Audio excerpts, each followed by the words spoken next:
वैसे मैं तो भागवतम ही पढ़ता हूँ और भागवत की कथा कहता हूँ। रामायण बचपन में बहुत पढ़ा था, लेकिन इस समय प्रायः अवसर नहीं मिलता है। पर फिर भी भगवान श्री राम के चरणों में प्रणाम करके मैं उनकी लीला कथा कुछ कहने का प्रयास करूंगा। यह नगर, जिसका पहले नाम पाटलिपुत्र था, उसके संक्षेप में पटना कहा जाता है। यह परम पावनी श्री गंगा जी के तट पर बसा हुआ है और यहाँ अनेक महान पुरुषों ने निवास किया है और स्वयं भगवान भी, श्री चैतन्य महाप्रभु भी यहाँ आए हैं और इस भूमि को कृतार्थ किए। हमें भी अवसर मिलता है गंगा जी के तट पर कथा कहने का। अभी अभी कानपुर में कथा पूरा करके हम लोग आए। तो कानपुर, पटना और हरिद्वार इस वर्ष में 3 बार गंगा जी की शरण में कथा कहने को मिल रहा है। और एक और खुशी की बात है कि इस पटना में अंतर्राष्ट्रीय श्री कृष्ण भावनामृत का यह सेंटर, यह केंद्र विकासशील है, धीरे धीरे विकास कर रहा है। इस सेंटर के द्वारा भगवान श्री कृष्ण के बारे में बहुत जानकारी मिलती है और जीवन का उद्देश्य सफल होता है। तो माँ गंगा के पद्मों में मैं बारंबार प्रणाम करके भगवान श्री राम की कथा प्रारंभ करना चाहता हूँ और आप सभी श्रोता बंधुओं को भी परम धन्यवाद देता हूँ कि आप आए यहाँ।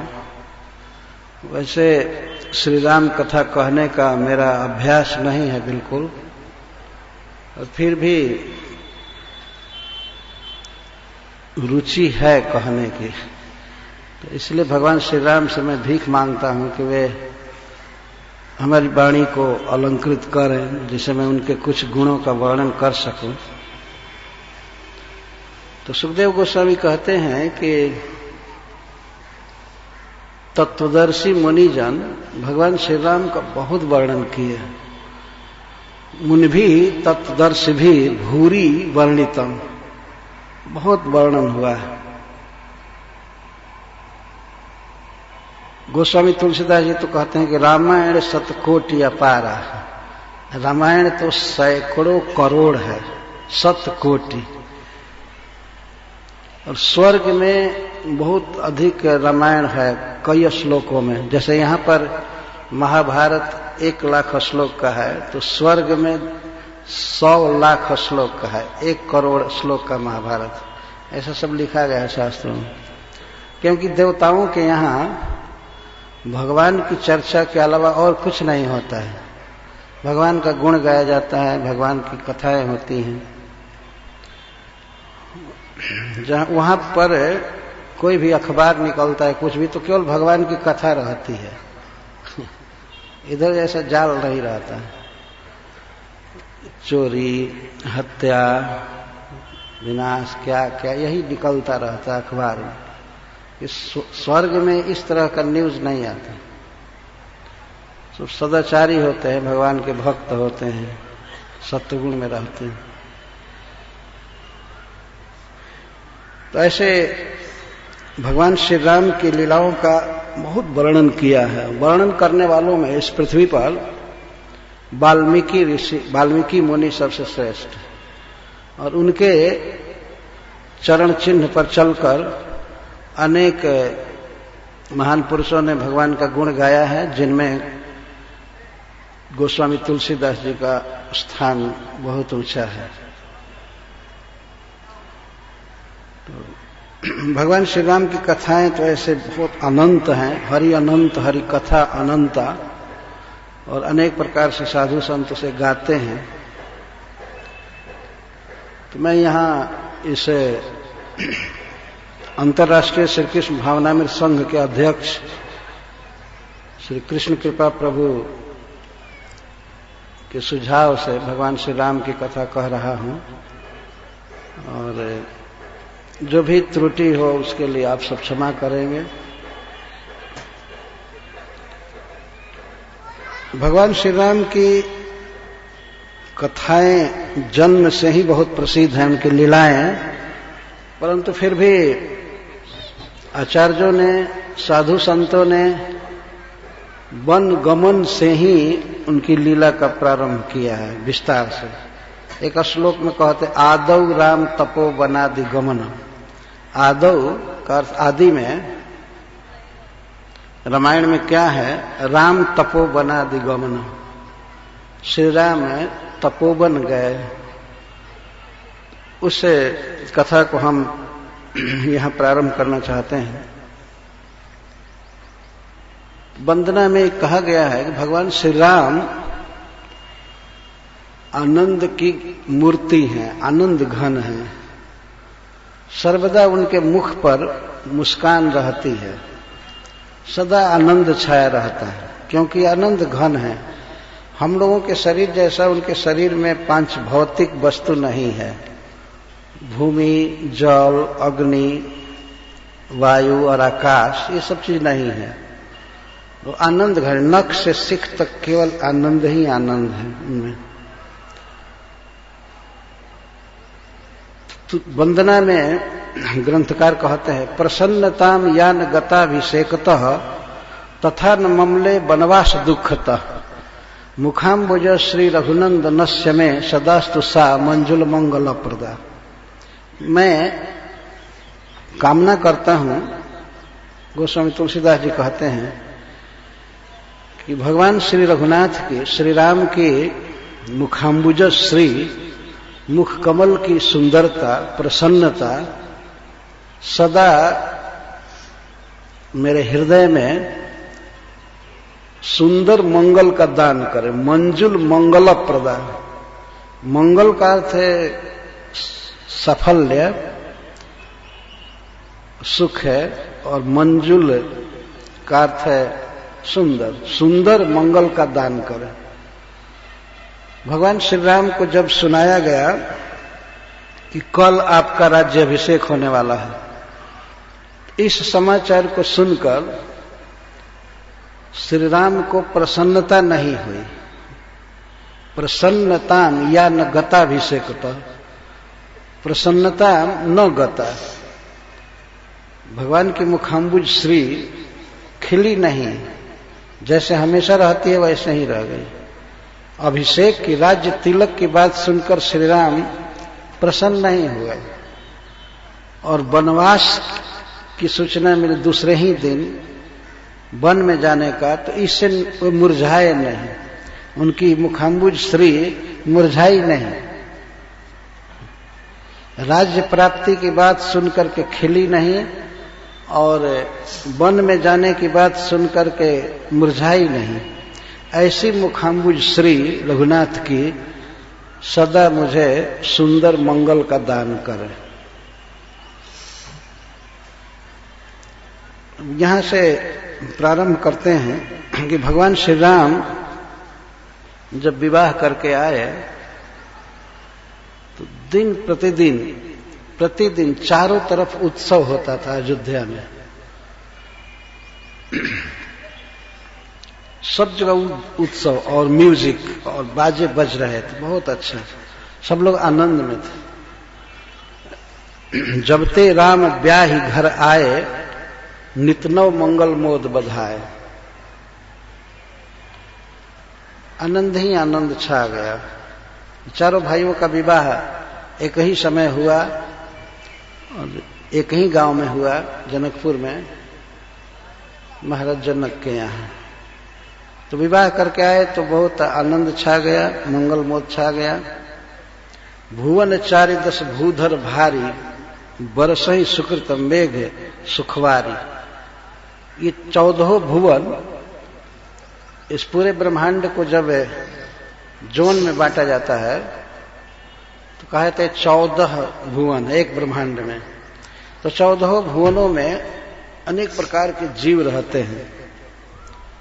बड़े बड़े देवता और पाताल आदि में तो दैत्य सर्प वगैरह रहते हैं, इस पृथ्वी पर मनुष्य रहते हैं।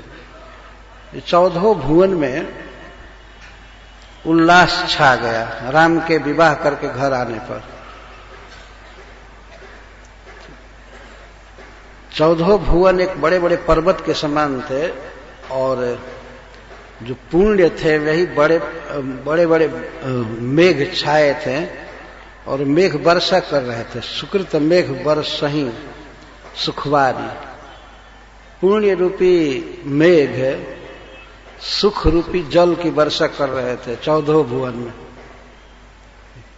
इसका अर्थ है कि चारों तरफ है लोग पुण्य में लगे हुए थे और सुख भोग रहे थे, आनंद में थे।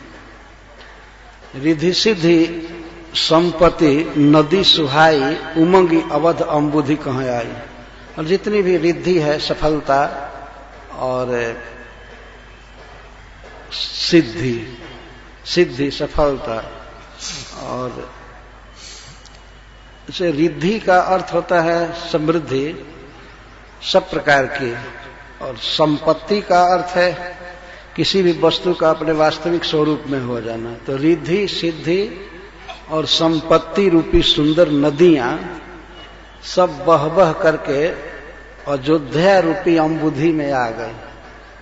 अयोध्या मानो एक समुद्र के समान था जिसमें सारी रिद्धि सिद्धि सफलता आ रही है, सुख आ रहा है। और मणिगण पुर नर नारी सुजाति सुचि अमोल सुंदर सब भांति। और अयोध्या के जो भी नर नारी थे वही सुंदर कोटि के मणि जैसे थे, सभी अत्यंत पवित्र और अमोल रत्न के समान और बहुत ब्यूटीफुल, बहुत सुंदर लोग थे अयोध्या के। सभी बहुत सुंदर पवित्र। कहीं न जाई कछ नगर विभूति जनु इतनीय विरंज करतूती। कहा नहीं जा सकता कि अयोध्या में कितनी संपत्ति है, कितनी संपत्ति है। लगता था कि ब्रह्मा के पास बस इतनी ही संपत्ति है, इससे बढ़ करके नहीं हो, सब भर दिया अयोध्या में। भगवान जहाँ जन्मे हैं और जहाँ वे इस तरह बाल लीला कर रहे हैं, विवाह की लीला किए और सीता जी के साथ आ गए, तो साक्षात लक्ष्मी घर में आई हैं और लक्ष्मीपति भगवान है। इसीलिए अयोध्या में सुख संपत्ति धन आदि बहुत बढ़ गया। कहीं न जाई कछ नगर विभूति जनु इतनीय विरंच करतूती। सब विधि सब पुर लोग सुखारी रामचंद्र मुखचंद्र निहारी। वहां सब लोग और सब प्रकार से सुखी थे। सुख में सबसे बड़ा कारण क्या था? भगवान श्री राम के परम सुंदर मुख को देखते रहते थे। वह मुख है चंद्रमा के समान सुंदर था, या चंद्रमा से भी बढ़ करके सुंदर था। रामचंद्र के मुख चंद्र को निहार रहे थे। भगवान श्री राम स्वयं ही एक चंद्रमा है और उनमें जो मुख है उनका वो भी एक चंद्रमा है। रामचंद्र के मुख चंद्र को देखते रहते थे। ये सबसे बड़ा सुख है। श्रीमद् भागवत में वर्णन है कि भगवान श्री कृष्ण और श्री बलराम जब मथुरा में आए, कंस का वध कर दिए, इस बात पढ़ने गए उज्जैन, वहां से पढ़ करके मथुरा में आए। तो मथुरा के लोग भगवान श्री कृष्ण का मुख देख देख करके बिल्कुल स्वस्थ हो गए। जो बूढ़े हो गए थे वे लोग भी भगवान श्री कृष्ण का मुख देखकर बिल्कुल युवक हो गए। यह भावात्मक बात नहीं कही जा रही है, यह प्रैक्टिकल बात है। भगवान के मुख को देखकर वृद्ध भी युवक हो गए और अति बलवान हो गए। शरीर में बहुत ताकत बढ़ गई और बुढ़ापा दूर हो गई, युवक हो गए। भगवान श्री कृष्ण का मुखाम्बुज पी पी करके आंखों से पी रहे थे। इतना आनंद है भगवान को देखने में कि कोई दुख नहीं रह जाता। तो अयोध्या का सबसे बड़ा सुख था कि भगवान श्री राम का मुख कमल देख करके, मुख चंद्र देख करके और सभी लोग सब लोग सब तरह से सुखी थे। सब विधि सब पुरलोक सुखारी। यदि सौभाग्य से भगवान श्री राम फिर से इस पृथ्वी पर घूमने लगे तो उनको देख करके ही सारा दुख समाप्त हो जाएगा, सब लोग सुखी हो जाएंगे। बहुत लोग एक कोशिश करते थे, कहते थे कि भारत में राम राज्य होना चाहिए, राम राज्य होना चाहिए। तो तभी राम राज्य होगा ना जब राम आएंगे। तो राम राज्य बनाने के लिए पहले राम को लाना चाहिए, तब राम राज्य आ जाएगा। बट तो आजकल के लोग राम राज्य चाहते हैं बट विदाउट राम, बिना राम के राम राज्य चाहते हैं। तो कैसे होगा राम राज्य? रावण राज्य भले हो जाएगा, राम राज्य कैसे होगा? तो राम राज्य कायम करना है, सबको सुखी करना है, सबको आनंद में डुबाना है, सफल करना है, तो भगवान श्री राम को लाना चाहिए। भगवान श्री राम कलयुग में नाम के रूप में आते हैं। नाम रूपे कली काले कृष्ण अवतार। हरे कृष्णा कृष्णा कृष्णा हरे हरे, हरे राम राम राम हरे हरे। भगवान ने कलयुग में अपने नाम के रूप में अवतार लेते हैं, ऐसा कहा गया है। तो चैतन्य चरितामृत में कहते हैं कि कली काले नाम रूपे कृष्ण अवतार। यदि कोई व्यक्ति सुखी होना चाहता है, अपने जीवन के समस्त कष्टों को मिटाना चाहता है, तो चाहिए कि वो भगवान का नाम बोले और कान से सुने, क्योंकि भगवान का नाम भगवान के समान है। कोई भेद नहीं है भगवान में और भगवान के नाम में। तो इस प्रकार अयोध्या के सब लोग सुखी थे। अयोध्या नगर के ही नहीं, अयोध्या राज्य के, कौशल देश के सभी लोग इस तरह से सुखी थे। यहां तक कि गोस्वामी तुलसीदास जी कहते 14 भुवन में लोग सुखी थे। वे लोग क्यों सुखी थे? भगवान का यश गा करके। और अयोध्या के लोग सुखी थे भगवान का मुख कमल निहार करके, मुख की छवि देख करके। मुदित मातु सब सखी सहेली, फलित बिलोकी मनोरथ बेली। और माताएं बहुत सुखी थी। कौशल्या, कैकेयी, सुमित्रा और अन्य भी माताएं जो श्री राम को पुत्र भाव से मानती थी, उनको यहां मां कहा गया है। तो माताएं अपने सखियों के साथ बहुत सुखी थी और उनके मनोरथ की लता फलित हुई थी। कोई व्यक्ति लता रोपण करे और बहुत आशा रखे कि एक दिन लता फलेगी, तो वह लता एक दिन फली, मनोरथ की लता। श्री राम का विवाह हो गया, और भी भाइयों का विवाह हो गया और पुत्र वधुएं घर में आई। इसको देख करके माताओं को बहुत सुख हुआ। इस लोक में भी हम लोग समझ सकते हैं, एक माँ को बहुत खुशी होती है जब उसके पुत्र का विवाह होता है। वो मनोरथ करती है कब विवाह होगा, किसी अच्छे लड़के से, अच्छे घर में, नहीं अच्छी लड़की से अच्छे घर में विवाह होगा, तो बहुत खुशी होती है उसे। ऐसे श्लोक में सहज ही विवाह होना एक बहुत बड़ा यज्ञ मंगल माना जाता है। चाहे लड़की का विवाह हो चाहे लड़के का विवाह हो, बहुत प्रसन्नता होती है माँ को।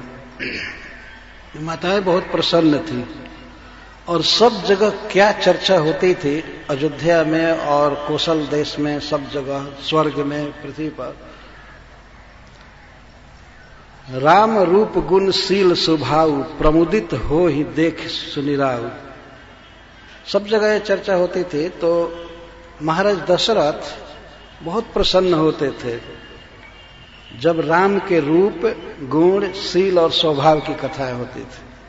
कोई उनसे आकर के वर्णन करता था कि राम कितना सुंदर है, तो राम के सौंदर्य की बात सुनकर और गुण और गुणानुवाद। उनके अनेक गुण हैं, जैसे कृपालुता आदि गुण। तो श्री राम के रूप गुण शील, शील का अर्थ है बड़ों के प्रति नम्र रहना, इसको शील कहा गया है शास्त्रों में, शील। और शील का एक और भी अर्थ है, समान लोगों से मित्रता का व्यवहार करना, बड़े लोगों के प्रति नम्र रहना, और अपने से आयु में, विद्या में या जाति में किसी तरह से भी कोई छोटे हैं तो उनसे स्नेह करना, उन पर कृपा करना, इसको शील कहा गया है शास्त्र में। अपने से छोटे से स्नेह करना चाहिए और अपने से समान वाले से मित्रता करनी चाहिए, स्पर्धा नहीं, और बड़े लोगों के प्रति नम्र रहना चाहिए, इसको शील कहते हैं। भगवान श्री राम तो शील निधान है। नीति प्रीति परमार्थ स्वार्थ कौन राम समझान जथारथ, ऐसा कहा गया है कि प्रेम करना और नियमों का पालन करना, नीति से चलना, परमार्थ और स्वार्थ, स्वार्थ का अर्थ होता है आत्महित और जनता का हित, जीवों का हित, इस विषय में श्री राम से बढ़कर के कोई नहीं है। कौन राम सम जान जथारथ, जितना श्री राम जानते हैं यथार्थ में उतना कोई नहीं जानता है। तो राजा दशरथ को बहुत प्रसन्नता होती थी राम का गुण सुन करके, रूप सुन करके, देख करके। सबके उरय अभिलाष यश कहीं मनाई महेश, आप अछत जुअराज पद राम ही देव नरेश। सबके मन में यही अभिलाषा थी, सभी भगवान शिव से यही प्रार्थना करते थे कि राजा दशरथ अपनी जिंदगी में ही राम का राज्याभिषेक कर दे। महाराज दशरथ चौथेपन में पहुंच चुके थे, तो सबके मन में अभिलाषा हो रही थी कि राम को राजपद दे दिया जाए, दे दिया जाए। राजा अपने समय में ही बहुत बड़ा उत्सव करे, फेस्टिवल करे और श्री राम को तिलक दे दिया गया। ये सभी मनाते थे शिव जी से। तो एक समय की बात है, राजा दशरथ अपने मंत्रियों के साथ और अन्य भी बड़े बड़े जो लोग थे, राजा के साथ जैसे सेनापति, कोषाध्यक्ष या अनेक मंत्री रहते हैं, तो इस तरह से महाराज दशरथ बैठे थे सभा में। एक समय सब सहित समाज राजसभा रघुराज विराजा, राजसभा में बैठे थे। तो राजसभा का अर्थ ही है राजा बैठा है तो उसके मंत्री आदि बैठे, सलाहकार बैठे। सकल सुकृत मूर्ति नर नाहु राम सुजस्वनि अति उत्साहु। महाराज दशरथ समस्त पुण्यों के, धर्म के मूर्तिमान स्वरूप हैं। तो राजसभा में श्री राम की चर्चा हो रही थी, तो श्री राम के सुजस को सुनकर महाराज दशरथ को बहुत उत्साह हो रहा था, बहुत आनंद में थे। और उनके गुणों का वर्णन करते हुए गोस्वामी तुलसीदास जी कहते हैं, नृपसब रहि कृपा अभिलाष लोकप करहि प्रीति रुख राग। महाराज दशरथ का ऐसा प्रभाव था कि इस पृथ्वी के जितने भी राजा थे वे सब दशरथ जी के कृपा की अभिलाषा करते थे। महाराज दशरथ हम पर कृपा करें। और इंद्र आदि लोकपाल ये सब दशरथ जी का रुख देख करके काम करते थे, अर्थात उनके अनुगामी थे। त्रिभुवन तीन काल जग माही भूरि भाग दशरथ सम नाही। तीनों लोकों में और तीनों काल में महाराज दशरथ के समान महासौभाग्यवान कोई नहीं। ये बात वास्तव में सत्य है। एक से एक फॉर्चुनेट व्यक्ति होते हैं किसी कारण से, वो सोचते हैं कि हमको हम सौभाग्यशाली बने। हमने सुना एक बार एक व्यक्ति कह रहा था कि फोन करके कि हमको नंबर दो फोन में, सेल फोन में मोबाइल नंबर, तो हमको फॉर्चुनेट नंबर चाहिए, नंबर फॉर्चुनेट बना देता है, फॉर्चुनेट नंबर चाहिए। लेकिन गोस्वामी तुलसीदास जी कहते हैं त्रिभुवन, तीनों भुवन में और तीनों काल में जितने भी जीव आज तक हुए हैं, देवता आदि, बहुत बड़ा यज्ञ करके दान करके जिनको स्वर्ग मिला है, जिन्हें अप्सराएं मिली है, अमृत मिला है, विमान मिला है, उनमें से कोई भी व्यक्ति चाहे भूतकाल में, चाहे इस समय अथवा आगे, महाराज दशरथ के समान भाग्यवान नहीं हो सकता है। त्रिभुवन तीन काल जगमाही, भूरि भाग दशरथ समनाही। क्यों? क्योंकि मंगल मूल राम सुत जासु, जो कछु कहिए थोर सब तासु। मंगल के मूल, सौभाग्य के मूल भगवान श्री राम जिसके पुत्र हैं, उसके विषय में कुछ भी कहा जाए वो थोड़ा है, उसके सौभाग्य का वर्णन करना असंभव है।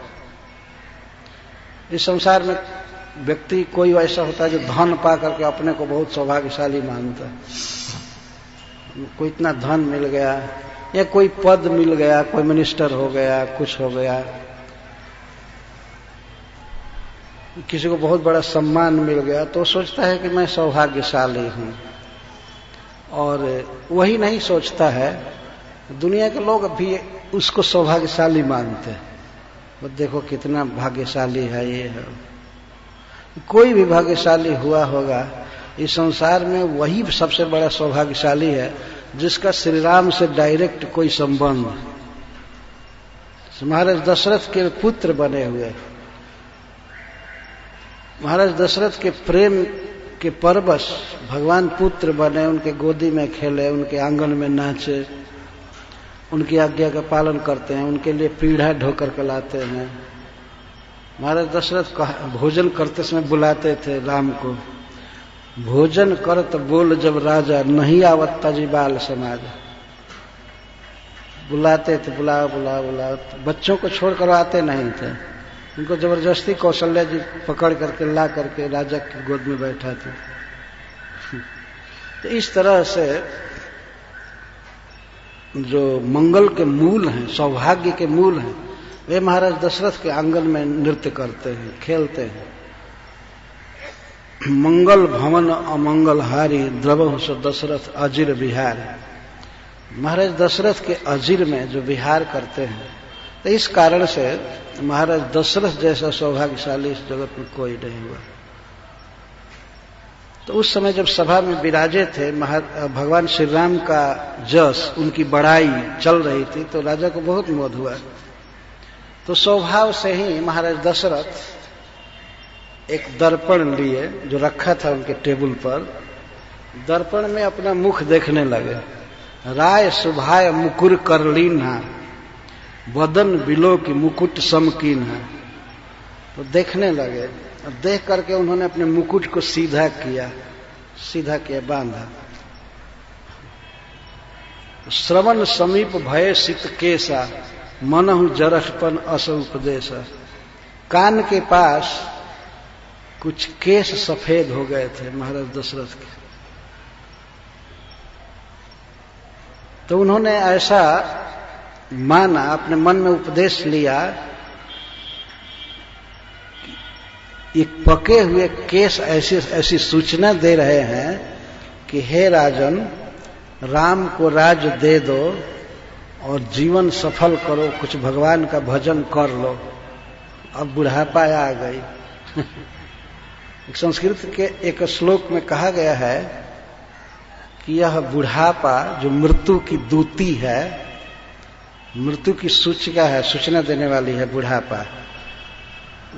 कहाँ आकर के कहती है, कान के पास केस सबसे पहले पकता है, तो मानो पके हुए केस पर बैठकर बुढ़ापा कहती है कि अब तो चेत, तो अब कृष्ण का भजन कर लो, अब तुरंत ही मृत्यु आने वाली है। केस पकना चालू मतलब शरीर पक गया और धीरे धीरे मृत्यु के निकट पहुंच रहे हो, तो अब छोड़ो स्त्री आदि की वार्ता, धन आदि की वार्ता और हरे कृष्ण जप हो, ये मानो मृत्यु कहती है दूती के द्वारा, बुढ़ापा के द्वारा। कान के पास ही आदमी सुनता है ना, और कान से ही सुनता है, इसलिए कान के पास ही बुढ़ापा की नोटिस निकलती। और आजकल के लोग तो इतने बेपरवाह हैं कि कुछ भी हो जाए, पूरा केस पक जाए, फिर भी कोई मसाला लगाकर काला कर लेते हैं। लगता है कि वे मृत्यु को भी धोखा दे देंगे, और वो समझेंगे कि अभी तो बिल्कुल युवक है, 30-35 वर्ष के, शायद छोड़ देगी। लेकिन मृत्यु इतना धोखा में नहीं पड़ सकती है। महाराज दशरथ इस पके हुए केस से शिक्षा ले रहे हैं। श्रवण समीप भय सित केसा, मनहु जरसपन असल उपदेशा।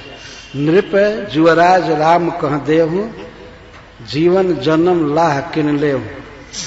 हे राजन, अब जीवन का जो वास्तविक लाभ है वो ले लो, राम का राज्याभिषेक कर दो, जुवराज पद दे दो, कम से कम जुवराज पद। जुवराज पद का मतलब होता है कि राजा के बाद यही राजा होगा, इसको जुवराज पद कहते हैं। पूरा पूरा गवर्नमेंटल पावर, पूरा पूरा सरकारी पावर में उसको दाखिल कर लिया जाता है। जनता और मंत्री आदि सभी मान लेते हैं कि ये राजा के बाद इसका शासन चलेगा। किसी किसी समय में जब राजा नहीं रहते हैं, चले जाते हैं इधर उधर, तो उस समय वो डायरेक्ट नियम लागू करता है, चलता है। तो इस प्रकार महाराज दशरथ ने विचार किया।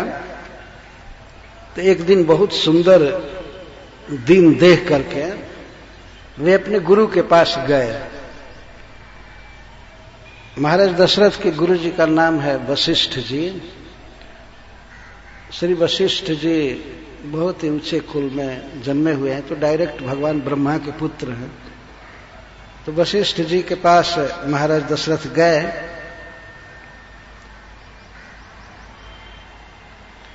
उन्होंने कहा कि गुरुदेव, आपका आशीर्वाद मूर्तिमान देह धर करके आया है, अर्थात श्री राम हमको पुत्र रूप में मिले तो आपका आशीर्वाद ही मूर्तिमंत हुआ है, सफल हुआ है। विप्र सहित परिवार गोसाई कर ही छो सब रौरे ही नहीं। सभी लोग श्री राम से वैसा ही प्रेम करते हैं जैसा आप करते हैं। ब्राह्मण जो भी हैं और अपने परिवार के साथ, अथवा देश की जनता जो भी है, यहां तक कि जो शत्रु हैं हमारे, वे भी श्री राम को बहुत प्रिय मानते हैं। महाराज दशरथ ने यहां कहा, सेवक सचिव सकल पुरवासी, जे हमार अरिमित्र उदासी। सब ही राम प्रिय जहि विधि मोहि, प्रभु आशीष जन तरुधर ओहि। सब लोग राम से वैसा ही प्रेम करते हैं जैसा मैं करता हूं। और ब्राह्मण जो है अपने परिवार के साथ, अर्थात अपनी पत्नी के साथ और सबके साथ राम से उसी तरह स्नेह करते हैं जैसे आप करते हैं। कर ही छोह सब रौरे ही नाई, आपके समान ही छोह करते हैं। और इसके बाद महाराज दशरथ सिद्धांत कह रहे हैं कि कोई भी व्यक्ति जो गुरु से प्रेम करता है उसके जीवन में सफलता उसका चरण चुमती है। जे गुरु चरण रेणु सिर धरहि, तेजनु सकल विभव बस कर। जो व्यक्ति अपने गुरु के चरण रेणु को सिर पर धारण करता है तो वह मानो समस्त वैभव को अपने बस में कर लेता है। जे गुरु चरण रेणु सिर धरहि, तेजनु सकल विभव बस कर। कितना सुंदर भाव है अपने गुरु के प्रति, आपके आशीर्वाद से ही सब हुआ है। कोई व्यक्ति यदि जीवन में चाहता है किसी भी प्रकार की सफलता, तो उसे चाहिए कि वह गुरु के चरणों में नम्र रहे, सेवा करे। तो जे गुरु चरण रेणु सिर धरहि, तेजनु सकल विभव बस करहि। मुहिसम यह अनुभव न दूजे, सब पायौ रज पावनि पूजे। यह अनहोनी चीज हो गई श्री राम हमारे पुत्र बने, आपके आशीर्वाद से सब जो भी मैं पाया हूं सब पायाऊं रज पावनी पूजे। आपके पवित्र चरण रज की मैंने पूजा की है, आपकी पूजा की है, आपके पूजा के प्रभाव से हमें सब कुछ मिला है। तो अब अभिलाष एक मन मोरे, पूजी ही नाथ अनुग्रह तोरे। हे नाथ, श्री दशरथ जी अपने गुरु से प्रार्थना कर रहे हैं कि हे नाथ, मेरे मन में एक अभिलाषा है और मैं जानता हूं कि आपके हैं अनुग्रह से वो पूरा होगा। ये सुन करके और तो राजा दशरथ जी ने देखा कि गुरु जी बहुत प्रसन्न है। मुनि प्रसन्न लख सहज स्नेह, अथवा मुनि ने देखा मुनि प्रसन्न लख सहज स्नेह कहे नरेश रजाए सुदेव। महाराज दशरथ का सहज स्नेह देखकर अपने प्रति, और मुनि ने कहा कि हे राजन, आप हमें आज्ञा दीजिए। कहे वो नरेश रजाए सुदेव। और इसका दो अर्थ लिखा गया है कि महाराज दशरथ ने कहा कि हमको आज्ञा दीजिए, लेकिन नीचे के दोहा से ऐसा लग रहा है कि गुरु जी ने, वशिष्ठ जी ने कहा कि आप कहिए, आप क्या कहते हैं। राजन राउर नाम जस सब अभिमत दातार, फल अनुगामी महिप मनी मन अभिलाष तुम्हार। हे राजन, आपका यश ऐसा है कि अभीष्ट को देने वाला है। आप इतने अच्छे आचरण वाले हैं कि आपका कोई यश सुने और कहे तो उसे सब कुछ मिल जाता है। और आपकी अभिलाषा का अनुगमन फल करता है।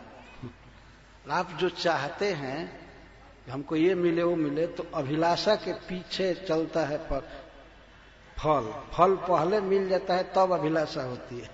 इसका अर्थ है फल अनुगामी महिप मनी मन अभिलाष तुम्हार। आपके हृदय में कोई अभिलाषा उठती है तो फल पहले ही मिल जाता है तब उठती है।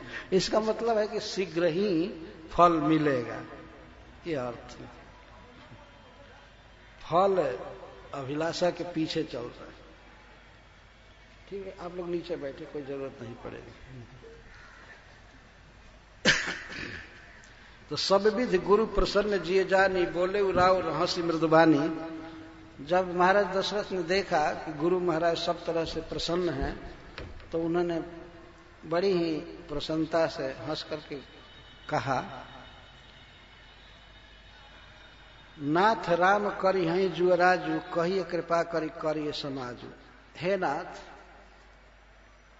मैं श्री राम को जुअराज पद देना चाहता हूं। आप कृपा करके शुभ लग्न बताइए, दिन बताइए, और क्या क्या करना चाहिए, क्या उत्सव करना चाहिए, कैसे मंगल आचार, ये सब आप बताइए। मोहि अछत यह होई उछाहु, कह लह ही लोग सब लोचन लाहु। मैं चाहता हूं कि मेरे अछत, मेरे जीते जी, मेरी जिंदगी में श्री राम का राज्याभिषेक हो जाए और सभी लोग अपने आंखों का लाभ प्राप्त करें, राम को राजा के रूप में देखें। प्रभु प्रसाद शिव सब ही निभाहि, यह लालसा एक मन माहि। आपकी कृपा से भगवान शिव ने हमारा सारा मनोरथ पूरा कर दिया है। आज तक जिंदगी में मैंने जो कुछ भी सोचा सब हो गया, भगवान शिव की कृपा से हुआ। अब एक लालसा रह गई है, एक लालसा, यह लालसा एक मन माहि, यही लालसा रह गई है। और पुनि न सोच तन रहु कि जाऊ, जय न होई पाछे पछताऊ। और इसके बाद श्री राम को यदि मैं राजा बना दूंगा, जुवराज पद दे दूंगा, तब मेरी चिंता नहीं रहेगी, चाहे शरीर रहे या जाए। शरीर रहे या जाए कोई चिंता नहीं रहेगी और पछतावा नहीं होगा। इसका मतलब है कि यदि राम को मैं अपने जिंदगी में राजा नहीं बना सका तो बहुत पछतावा रहेगा। राम को राजा के रूप में न देख करके ऐसे ही मर जाऊंगा तो बहुत पश्चाताप रहेगा। इसलिए मैं चाहता हूं कि मेरे जीते जी राम को राज हो जाए। तो सुनि मुनि दशरथ वचन सुहाय, मंगल मोद मूल मन भाए। गुरु वशिष्ठ जी को बहुत अच्छा लगा राजा दशरथ का यह वचन, क्योंकि यह मंगल मोद का मूल है। श्री राम राजा होंगे, ये क्यों आकर डिस्टर्ब कर रहा है कि हनुमान जी आ गए? अच्छा ठीक।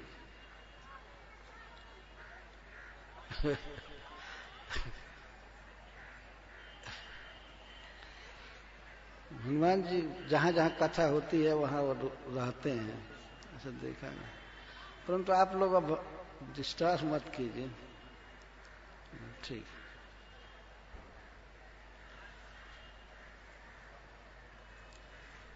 तो गुरु वशिष्ठ जी कहते हैं कि सुनो राजन, सुनु नृप जासु विमुख पछिताही, जासु भजन बिनु जरनी न जाई, भयउ तुम्हार तनय सोई स्वामी, राम पुनीत प्रेम अनुगामी। राजन सुनो, श्री राम कोई मनुष्य नहीं है, ये साक्षात भगवान है, और इनके भजन के बिना जीव की जलन नहीं जा सकती। भगवान श्री राम का जीव जब तक भजन नहीं करेगा तब तक तीनों ताप से मुक्ति नहीं हो सकती है, और इनसे विमुख रहने के कारण जीव को बहुत पश्चाताप करना पड़ता है। सुनिर्प जासु विमुख पछताए, राम से विमुख रहने वाले को केवल ताप होता है, पश्चाताप, बाद में ताप से बहुत दुख होता है। ताप का अर्थ है दुख, और जीवन में दुख तभी जाएगा जब भगवान श्री राम का भजन करें। तो भयउ तुम्हार तनय सोई स्वामी, जिनके भजन के बिना जीव की जलन नहीं मिटती है वही भगवान तुम्हारा पुत्र बने हैं। अतः आप राम को राज्य तिलक देने में देर मत कीजिए। देर मत कीजिए का मतलब बस कल दे दीजिए, कल राज दे दीजिए राम को। बेगी विलंबन करिय नृप, साजिए सबुई समाज, सुदिन सुमंगल तब ही जब, राम हो ही जुवराज। जिस दिन राम को राज दिया जाएगा वही सबसे सुंदर दिन होगा। इसका अर्थ यह है कि वास्तव में भगवान श्री राम जिस दिन राजा बनेंगे तो सबसे सुंदर दिन वही है। ऐसे लोक में लोग कहते हैं कि गुरु वशिष्ठ जी खूब पत्रा पोथी देख करके लगन रखे, लेकिन जो भगवान की इच्छा होती है वही होती है।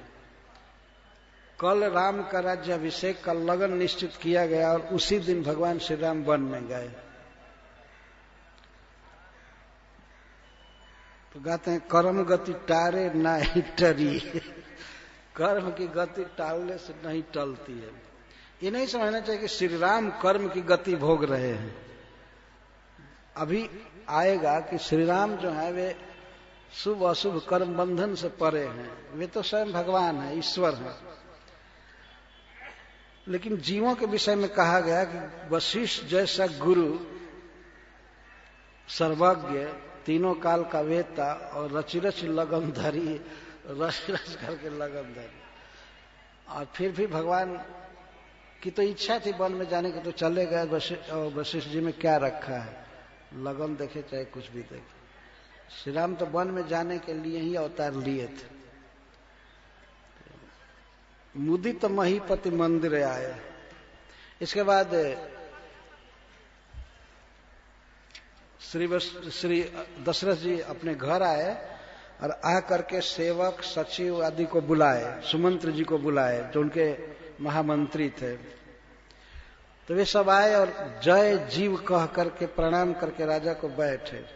तो महाराज दशरथ ने कहा सबसे, देखिए इस तरह से राय लेनी चाहिए, जौ पांचही मत लागे नीका, करहु हरस ही राम ही टीका। यदि आप पांचों को अच्छा लगे 5 मतलब उसमें 10-20 भी हो सकते हैं। 5 या 5 का मतलब होता है कि कम से कम 5 व्यक्ति की राय हो कि राम को राज दिया जाए, उसको पंच कहते हैं। 5 आदमी के सलाहकार के दल को पंच कहते भी हैं। ज्यादातर एक आदमी भी अगर मध्यस्थता करता है, निर्णय करता है, तो उसको पंच लोग कहते हैं, उसको पंच मानो। लेकिन पंच का मतलब ही है 5। महाराज दशरथ कहते हैं कि यदि 5 को अच्छा लगे तो आप लोग राम का राज्याभिषेक कीजिए हर्ष के साथ। तो मंत्री मुदित सुनत प्रियवाणी, अभिमत बीरव परव जनुपानी। मंत्री सुन करके बहुत प्रसन्न हुए। ऐसा लगा कि जैसे अभिमत बीरव परव जनुपानी, बीरव का अर्थ होता है पौधा, कोमल पौधा जो अभी अभी लगाया गया है। मान लीजिए मनोरथ का ही वृक्ष पौधा लगाया गया है और पानी के बिना सूख रहा था। सूख तो नहीं गया था लेकिन मुरझा रहा था और वर्षा नहीं हो रही थी। वो सब पहले से ही चाहते थे कि राम को राज्याभिषेक दिया जाए, राम को राज दिया जाए, लोग चाहते थे, यही उनका मनोरथ था। यह मनोरथ मानो एक पौधा था कोमल, लेकिन अब पानी नहीं मिल रहा था। तब तक राजा दशरथ का वचन पानी के रूप में बरसने लगा, बरसात आ गई। अभिमत बीरव परव जनुपानी, अभिलाषा के पौधे में मानो पानी पड़ गया, बरसात आ गई। विनती सचिव करहि कर जोरी, जियहु जगतपति बरिस करोरी। हे संपूर्ण पृथ्वी के स्वामी महाराज दशरथ, आप कोटि कोटि बरस जीवित रहे। आपका यह विचार बहुत अच्छा है। जगमंगल भल काज विचारा, बेगिए नाथ न लाइए बारा। आप संपूर्ण विश्व के जीवों के मंगल का विचार किए हैं। राम जब राजा बनेंगे तो सबका मंगल होगा। तो बेगिए नाथ न लाइए बार, आप बेगिए, बेगिए का अर्थ है कि जल्दी कीजिए। वेग एक संज्ञा है लेकिन इसका क्रिया में प्रयोग किया जा रहा है। वेग, बेगिए, बेगिए मतलब जल्दी कीजिए। और न लाइए बारा, आप देर मत कीजिए इस विषय में। तो गुरु वशिष्ठ जी ने कहा कि कल राज तिलक दे दीजिए, और मंत्रियों ने कहा कि देर मत कीजिए, अर्थात न लाइए 12 का अर्थ एक यह भी है कि अब कल जो बार है उसके अलावा दूसरा बार नहीं आना चाहिए। जो भी दिन रहा होगा, चाहे सोमवार या मंगलवार, बुधवार। बल्कि मंत्रियों ने कह दिया कि अब बार मत लाइए, आज ही कर दीजिए, दूसरा दिन मत देखिए। इस आवेश में मंत्री राजा दशरथ या गुरु वशिष्ठ जी सब ये भी भूल गए कि भरत नहीं है गांव पर, भरत नलिहाल चले गए, ध्यान ही नहीं रहा। ऐसा सब लोग कहते आज ही दीजिए, आज ही दीजिए। राजा दशरथ ने कहा कि जिस दिन राम को राज तिलक दिया जाएगा वही दिन सबसे सुमंगलदायक होगा, इसलिए आज दे दीजिए, जल्दी कीजिए।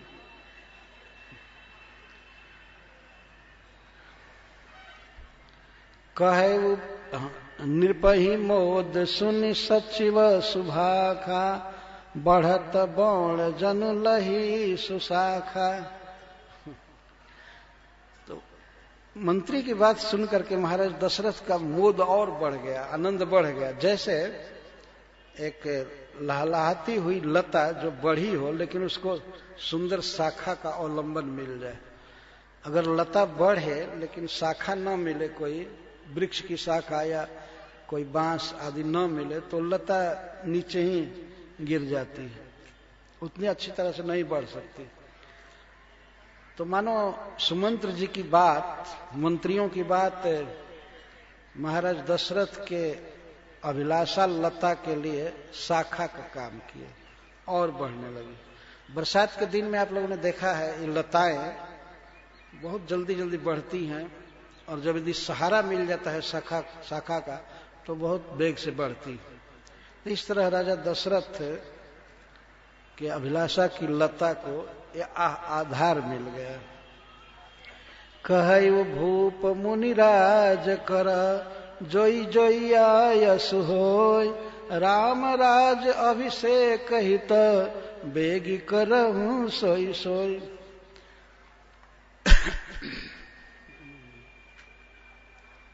ठीक है, इसको समाप्त किया जाए। महाराज दशरथ ने कहा कि सुनिए सुनिए आप लोग सभी मंत्रियों से, मुनिराज की जो आज्ञा हो, अर्थात श्री वशिष्ठ जी की, गुरु जी की जो आज्ञा हो, राम के राज्याभिषेक के लिए, उनके हित के लिए वही वही कीजिए और जल्दी कीजिए। बेग करहूं सोई सोई। तो राजा दशरथ ये नहीं कह रहे, वो चाहते हैं कि गुरु वशिष्ठ जी ही आज्ञा दें। और वास्तव में राज्याभिषेक के लिए वस्तु आदि बताना, ये वस्तु तो वशिष्ठ जी ही जानते हैं। हर्षि मुनि से कहे मृदुबानी, आनहु सकल सुतीरथ पानी। तो वहीं पर लगता है कि बैठे हैं गुरु जी और वो सब मंत्रियों से कह रहे हैं और सेवकों से, आनहु सकल सुतीरथ पानी, सभी तीर्थों का, सुंदर तीर्थों का जल लाइए। राज्याभिषेक में आवश्यक होता है सुतीरथ, जैसे श्री गंगा जी का जल, जमुना जी का जल, या गोदावरी, कृष्णा, कावेरी आदि नदियां हैं, और भी बहुत से कुंड हैं जैसे पुष्कर, बहुत से कुंड हैं, नारायण सरोवर आदि। तो इन सब सुतीर्थों का पानी लाइए। राज्याभिषेक के लिए पहला ऑर्डर दिया वशिष्ठ जी ने, आनहु सकल सुतीर्थ पानी। सुतीर्थ, यह सुतीर्थ का अर्थ है जो भगवान के धाम के नदी है या कुंड है, वैष्णव क्षेत्र, वह सुतीर्थ। वैसे तो अन्य देवी देवताओं के भी जो तीर्थ हैं वो भी तीर्थ हैं, परंतु सुतीर्थ तो वैष्णव तीर्थ होते, जिनमें सबसे श्रेष्ठ गंगा जी है। आनव सकल सुतीर्थ पानी, श्री गंगा जी भगवान के चरण कमल से निकली है, इसलिए इनमें अद्भुत पावनी शक्ति है। तो सभी तीर्थों का पानी लाना है। औषध मूल फूल फल पाना, कहे नाम गनी मंगल नाना। और वशिष्ठ जी गिन गिन करके कह रहे हैं, औषध लाओ।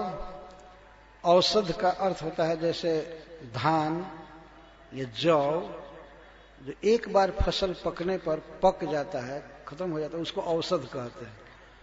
अनाज, मंगल द्रव्य, जिसमें धान और जौ मुख्य है, और मूल, फूल, फल, पाना, पाना का अर्थ है पत्र, अनेक प्रकार के फल फूल आदि वो बताए। चामर चरम बसन बहुभांति, रोम पाट पट अगणित जाति। और चामर लाने के लिए कहे, और चरम, चरम का अर्थ मृग चर्म, राज्याभिषेक में आवश्यक होता है। चामर चरम, चर्म, बसन बहुभांति, और अनेक प्रकार के वस्त्र, जैसे रोम, ऊन का वस्त्र, ऊन का वस्त्र रोम, रोया से बनता है, भेड़ से बनता है, उसको ऊनी वस्त्र कहते हैं, रोम वस्त्र। और पाट, रेशमी वस्त्र। बट अगणित जाति, अनेक प्रकार के कपड़े। अगणित जाति का अर्थ होता है अनेक प्रकार के, अनेक रंग के, अनेक डिजाइन से मंगाना। और अनेक मणि, मणिगन मंगल वस्तु बने का, जो जग जोग भूप अभिषेका। राजा के राज्य अभिषेक के लिए जो जो वस्तुएं आवश्यक होती हैं, अनेक प्रकार की मणियां, अनेक प्रकार की मंगल वस्तुएं, जैसे दही, अक्षत, दूब, और हल्दी, कई चीजें हैं और भी प्रकार के। वेद विदित कही सकल विधाना, कहे रचहुपुर विविध बिताना। वेद के अनुसार सारी वस्तुओं का नाम बता करके महाराज दशरथ, गुरु वशिष्ठ जी ने कहा कि फिर नगर को खूब सजाया जाए, जगह जगह चौराहे पर या घर घर में बितान तानना चाहिए। बितान जैसे तंबू ताना गया है, बहुत बड़ा फेस्टिवल होगा पूरे अयोध्या में, और बाहर से भी बहुत लोग आएंगे, तो इसलिए बितान की व्यवस्था करो सब जगह। सफल रसाल पूग फल केरा, और फल के साथ आम और सुपारी और केला रोपो बिथी न पूर चौफेरा। नगर में चारों तरफ गली गली में सब जगह फल सहित केला लगाओ, फल सहित केला लगाओ। रोपहू का मतलब ये नहीं है कि वो सदा रहेगा, नया नया प्लांटेशन नहीं करना है, उखाड़ उखाड़ करके रोपना है, सदा के लिए नहीं। और आम का पेड़ रोपो फल सहित, तो उसका ये अर्थ है कि आम की शाखा को रोपो जिसमें फल भी लगा। ऐसा नहीं कि पुराने वृक्षों को उखाड़ करके ला करके खड़ा कर दो। केला के लिए तो ठीक है, और पूग फल। रचहु मंज मणि चौके चारों, और मणि का चौका पुराओ, आटा साटा का नहीं, चौका पुराना है मणियों का। रचहु मंज मणि चौके चारू, कहूं बनावन बेगी बाजारू, और बाजार को सजाने के लिए कहो। ये सब आज्ञा दे रहे हैं वशिष्ठ जी। पूजहु गणपति गुरु कुल देवा, और गणपति जी की पूजा करो, गुरु जी की सब पूजा करो, सब जगह उनका सम्मान होना चाहिए। और कुल देवा, भगवान विष्णु की पूजा होनी चाहिए। सब विध करहु भूमि सुर सेवा, और सब प्रकार से ब्राह्मणों की सेवा करो। ध्वज पताक तोरण कलश, सजहु तुरग रथनाग, सिर धरि मुनिवर बचन सब, निज निज काज लाग। बहुत से ध्वज लगाओ, पताका लगाओ। पताका कहते हैं बड़े बड़े लहराते हुए झंडा को, और छोटे छोटे झंडा को ध्वज कहते हैं। पताका, ध्वज लगाओ, पताका लगाओ। तोरण, द्वार के पास तोरण लगाओ। कलश सजाओ, उसमें भरा हुआ जल से भरा हुआ कलश, और ऊपर से जव आदि रख करके ढक्कन में, और सब पर स्वस्तिक का चिन्ह बना करके कलश सजाओ। और घोड़ों को सजाओ, रथ को सजाओ, और हाथियों को सजाओ। सब लोग मणियों के माला से उनको सजाया जाएगा, सोने की माला। तो सब लोग मुनिवर वशिष्ठ जी की बात को सिर पर धर करके अर्थात स्वीकार किए और अपने अपने काम में लग गए। तब तुलसीदास जी कहते हैं कि जो मुनीष जेहि आयस दीन्हा, सोते ही काज प्रथम जनु कीन्हा। इतना जल्दी काम किए कि ऐसा लगता था कि मुनि की आज्ञा देने के पहले कर चुके। यह उक्ति है, मुनि वशिष्ठ जी के आज्ञा देने के पहले ही कर चुके, ऐसा लगता था।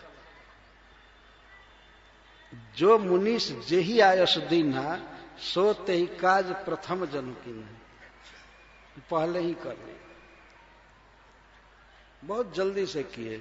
विप्र साधु सुरस पूजत राजा, करत राम हित मंगल काजा। और महाराज दशरथ ब्राह्मणों की और वैष्णवों की, साधुओं की पूजा कर रहे थे।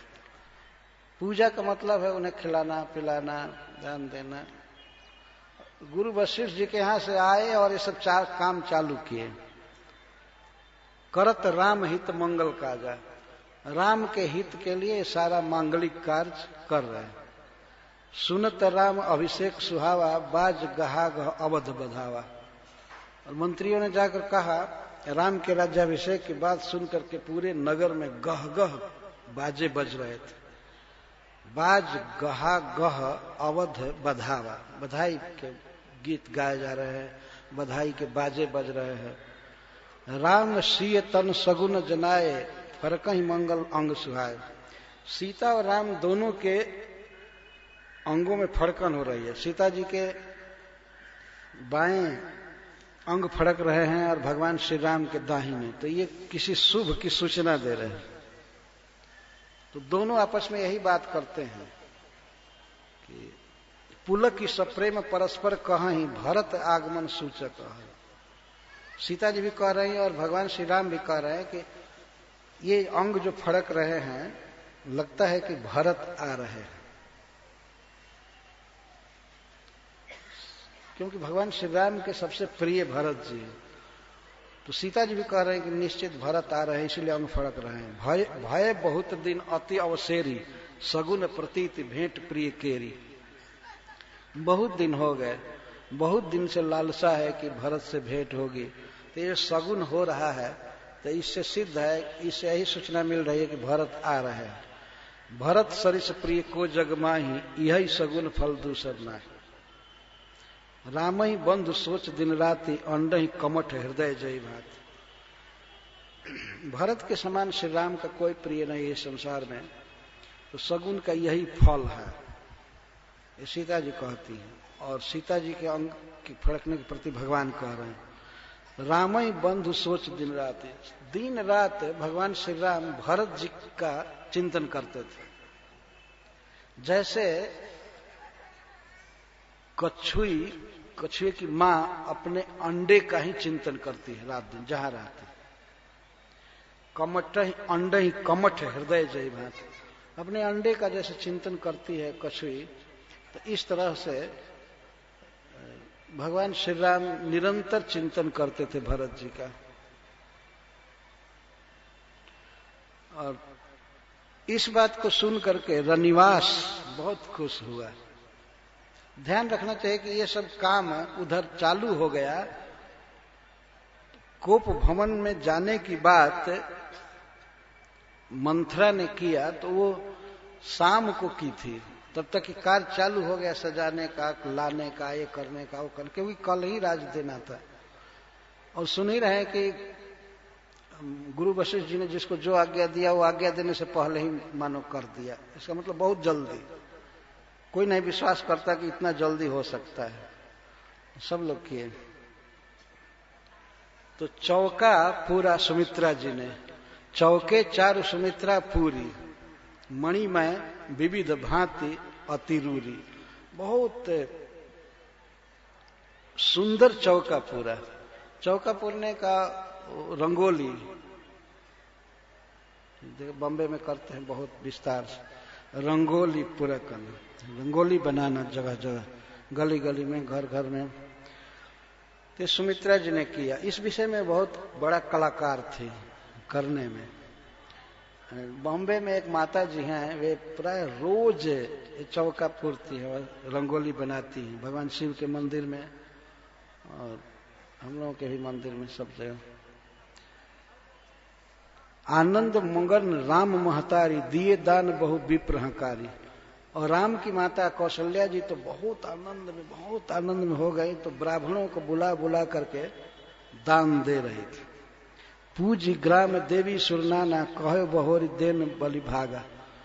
और गांव की जो देवी हैं, जो भी होंगी अयोध्या की, गांव की देवी मतलब दुर्गा जी, गिरजा जी, तो और भी देवताओं की, नागों की, सर्पों की पूजा करके और कहे कि जब हमारा मनोरथ पूरा हो जाएगा तो आपको और दूंगी, मनौती की कौशल्या जी ने। देवताओं से इस तरह कहते हैं कि हमारा काम हो जाएगा तो मैं आपको ये चढ़ाऊंगा, ये करूंगा, ये करूंगा। हमने सुना एक पंडित जी एक बार एक ताल वृक्ष पर चढ़ गए, चढ़ तो गए, उतरा नहीं जा रहा था।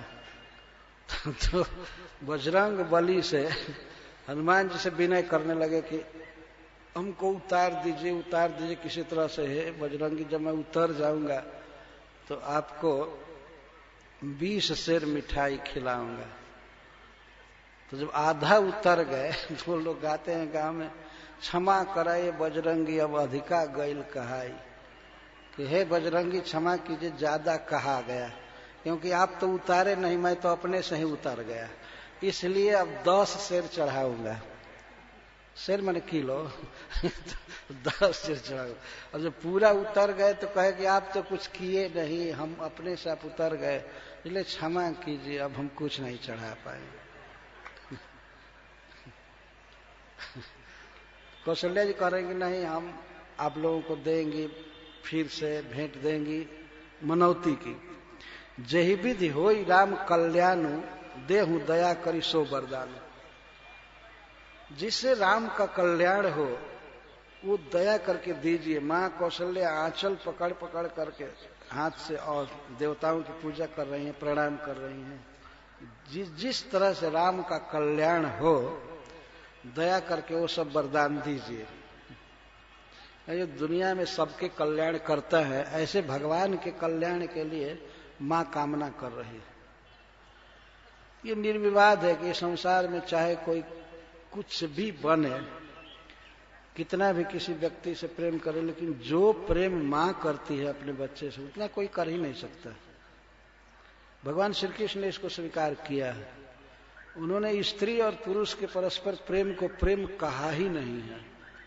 भगवान कृष्ण ने रासलीला में बोलते हैं, इसको प्रेम नहीं कहा है। उन्होंने प्रेम कहा, प्रेम है तो माता पिता के हृदय में प्रेम होता है अपने संतान के प्रति, सच्चा स्नेह, या वैष्णवों में होता है, साधुओं में होता है। हेतु रहित पर जुग, हेतु रहित जग जुग उपकारी, तुम तुम्हारे सेवक असुरारी। तो मां कौशल्या अपने पुत्र के हित के लिए, राम के लिए वरदान मांग रही है देवताओं से, देवियों से, यहां तक कि नाग से भी। गांव में ऐसे होते हैं, कहीं नाग जी की पूजा होती है, कुल देवी होती है, गणपति जी है, माता दुर्गा जी, भगवान शिव, इन सब से मांगा जाता है। तो सहज मां का हृदय है कौशल्या के पास, तो राम के हित के लिए वो इस तरह से मांग रही है।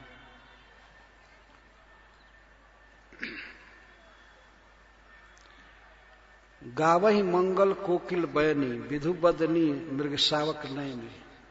और अयोध्या की ज्योति स्त्रियां जिनकी बोली कोयल के समान है, बहुत मधुर कंठ से गा रही थी, मंगल का गीत गा रही थी। राम राज अभिषेक सुनी ही हर से नर नार, लगे सुमंगल सजन सब विधि अनुकूल विचार। कौशल्या जी की तरह ही अयोध्या के सभी लोग, नर और नारी, सुमंगल सजने लगे। सब लोग देवताओं की पूजा करते थे, अच्छा अच्छा कपड़ा पहनना, दान देना, जो भी शुभ है, मंगल करने वाली चीजें हैं, वो सब करने लगे। इसके बाद राजा दशरथ अपने गुरु महाराज को बुलाए, आदर के साथ बुलाए। थोड़ा ही दूर रहते थे लोग, फिर भी रथ भेज करके बुलाए होंगे, चाहे पालकी भेज कर बुलाए होंगे। बड़े आदर से बुलाए और बुला करके उन्होंने कहा कि गुरुजी, श्री राम को जाकर के कहिए कि उनका राज तिलक कल होने वाला है, तो वो कुछ नियम का पालन करें, उपवास करना, देवताओं की पूजा करना, ब्राह्मणों की पूजा करना, ये सब काम वो करें। ये प्रश्न होता है कि राजा दशरथ क्यों नहीं गए। राजा दशरथ जानते थे कि अगर मैं राज देने की बात करूंगा तो ये लेगा नहीं। पहले से राम का स्वभाव जानते थे, कभी नहीं स्वीकार करेगा। लेकिन गुरु जी कहेंगे तो गुरु जी की बात तो माननी ही पड़ेगी, है ना। ऐसे लोक में कहते हैं, कोई किसी को जोर देता है कि करना ही पड़ेगा, तो कहता का हमारा गुरु बनल बड़े का करब। ऐसे जो गुरु की बात तो माननी ही पड़ती है। तो राजा दशरथ वशिष्ठ जी को भेजे। तो वहां जाने पर भगवान श्री राम तो अपने घर में थे, सीता जी के साथ थे। वहां सूचना देने जा रहे हैं, गुरु आगमन सुनत रघुनाथा, द्वार आई पद नाय मात। गुरु जी के आने की आहट सुन करके, खबर सुन करके भगवान श्री राम श्री जानकी जी के साथ आए और नायऊ माथ, चरण में माथा झुकाए। सादर अर्घ दे घर आने, 16 भांति पूज सन्मान। बड़े आदर से अपने घर में लाए और 16 से पूजन किए। 16 प्रकार से पूजा की जाती है किसी व्यक्ति की, 16 प्रकार से। 16 प्रकार की पूजा में है, पहली पूजा है आसन देना। एक, कोई घर में अतिथि आवे तो उसको आसन देना चाहिए, या देवता की पूजा भी करते हैं तो यह गच्छ, यह तिष्ठ, आप यहाँ आइए, यहाँ बैठी, आसन दिया जाता है देवता की पूजा में भी। तो सबसे पहली पूजा है आसन देना। ऐसा नहीं कि कोई आया है थका मंदा और खड़े खड़े लगे बात करने, या बेचारे का पैर दुखा है, सबसे पहले आसन पर बैठा करके तब सर समाचार करना चाहिए, या स्वागत करना चाहिए कि आप आए, बहुत अच्छा हुआ, ये हुआ। पहला स्वागत, पहली पूजा है आसन देना, और दूसरी पूजा है स्वागतम, स्वागत करना, कुशल प्रश्न करना, ठीक से आए ना, कोई दुख तो नहीं है, ये नहीं, इसको स्वागत कहते हैं। और स्वागत के बाद है अर्घ्य देना। अर्घ्य का अर्थ होता है पानी देना, पानी छिड़कना। मूल रूप से इसका सिद्धांत है कि पैर पर पानी छिड़कना या पैर धोना, इसको अर्घ्य कहते हैं। और इसके बाद है आचमन। आचमन का मतलब है कि उनको कुल्ला करने के लिए जल देना चाहिए। रास्ते में आए हैं, धूल पड़ी है मुंह में, जैसे तैसे, तो शुरू में ही कोई पीने खाने के लिए नहीं देना चाहिए, पहले कुल्ला करने के लिए, आचमन के लिए जल देना। तो कौन सा उपचार हुआ? चौथा हुआ ना, आसन, स्वागत, अर्घ्य और आचमन। आचमन के बाद मधुपर्क देना चाहिए। चाहे वो रास्ते से चल कर आया हो, चाहे ऐसे ही उनको बुलाए हैं किसी देवता को, तो मधुपर्क दिया जाता है। मधुपर्क का अर्थ है दही में मधु मिला करके देना चाहिए उनको तुरंत खाने के लिए। जैसे आजकल सिस्टम है पानी पीने के लिए देते हैं, कभी छूछा पानी दे देते हैं पीने के लिए, और नाक में मुंह में धूल भरी हुई है, बिना कुला किए लोग बस पियो। तो मधुपर्क पांचवा हो कि छठा हो? मधुपर्क। और इसके बाद है स्नान। स्नान कराना, एकदम स्नानम समर्पयामि, स्नान करा रहा हूं। तो आम के पत्ते से पानी ले लेकर कराया जाता है, देवता तो स्वीकार कर लेते हैं। ये सब क्रियाएं ऐसी है जिसको देवता स्वीकार करते हैं, भगवान स्वीकार कर लेते हैं। पर आजकल के महाआलसी लोग कहेंगे देवता लेते नहीं, इसलिए क्या हम करें। कैसे जानेंगे कि नहीं लेते हैं? देखने में छोटी सी क्रिया है, लेकिन यह पूजा है। तो स्नान, और स्नान के बाद वस्त्राभर, वस्त्र और अलंकार देना। वस्त्र पहनने के लिए देना चाहिए। तो वस्त्राभावे सूत्रम, वस्त्र ब्राह्मण लोग सीख लिए हैं, वस्त्र देना नहीं है तो वस्त्र के अभाव में सूता लपेट दो, जो वस्त्राभावे सूत्र। और यहां तक कि नैवेद्याभावे साली चूर्ण, धान का चूर्ण, तो आटा साटा चढ़ा, और उसमें घी भी नहीं, कुछ नहीं, सब अभाव ही अभाव है। ये बात तो सही है कि भाव ही नहीं है तो अभाव रहेगा ही, भाव ही नहीं है कुछ देने का। तो वस्त्र देना, और यदि संभव हो तो आभूषण देना। इसके बाद चंदनम, चंदन लगाना, और पुष्प समर्पित करना। अगर संभव हो तो माला दे, और नहीं तो कम से कम एक आध फूल तोड़ करके चढ़ा दे। तो इसको कहते हैं पुष्पम। और इसके बाद गंध। गंध मतलब अगरबत्ती, जैसे हम लोग पूजा में देते हैं भगवान को। नहीं, चंदन, सॉरी, चंदन में हो गया गंध। धूप, धूप ये देते हैं, अगरबत्ती। और इसके बाद है दीप, आरती के लिए जो मूल दीप होता है, दीप। और मैं शुरू में ही भूल गया, नहीं, दीप। और दीप के बाद नैवेद्य।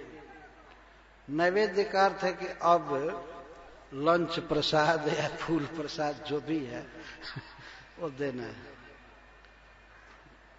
और नैवेद्य के बाद तांबूलम, पान खिलाना। और पान खिलाने के बाद एक मैं भूल गया, स्नान के बाद और स्नान के बाद वस्त्राभरण और इसके साथ ही यज्ञोपवीत देना यदि पुरुष हैं तो,